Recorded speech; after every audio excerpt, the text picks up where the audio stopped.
qixxeetti seenaa Oromoo walaloodhaan hime Abdaa Garaadhaa.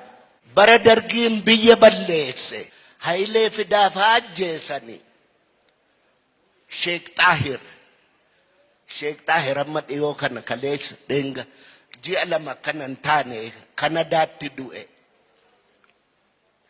Yaa ilmaan Oromoo sabni kan koo martuu bakka jirtan hundaa akkam nagaa jirtu.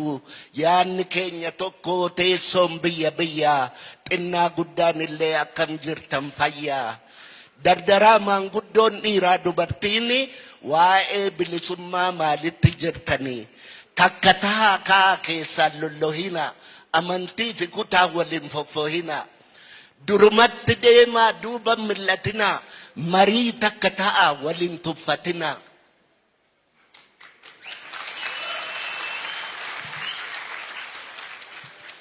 Bismillahi jedheen karaa koo calqaba. Yaa Waaqayyo jechaan ganaa koo ol qaba. Nuutumsi jedhaanii irreen keetu jaba. Namni si abdate mirga guutuu qaba. Waaqayyo waa hundaa situ harkaa qaba. Maa dhugaa awwaalti dharti. Nu galchi biyya keenyatti ka jedhe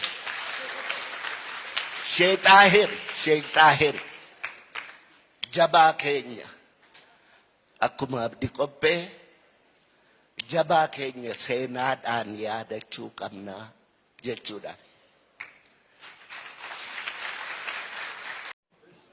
Awwaa dide alaabaan tapha dide burree marrachuu dide afaan sooddaa yaa'uu galaanni dide waan mal gubbaa ejjuu dhaddachi dide. Kunis waanumatti waa dabarsanidha. Wanni Oromoon dhabe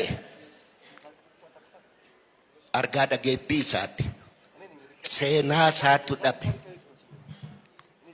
Namni seenaa hin qabne nama jiraatti du'e. Seenaa ilmaan haraamuu isin barsiisaniiti. Amma isatoo isin gaafatanii hunda keessantu beeka. Kan Oromoo yoo isin gaafatan garuu waan himtan hin qabdan. Walaloon waan ittiin seenaa dabarsanidha. Sheek Abdul Shukur seenaa dubbii seenaa kana lafa barbaadu keenya kitaaba keessan jiru gaaf tokko waan jedhe Sheek Abdul Shukur gariin keessan warri Arsii taatan hin beektu ta'a nama kan. Yaa aduu nuu kennimee oduun duraan jirtu waasi jalaan badduu ka halkanii guyyaa alama naannoytuu jedheeti kan Oromoo kana silaa namni hin beeku ka halkanii guyyaa alama naanna'u aduudha.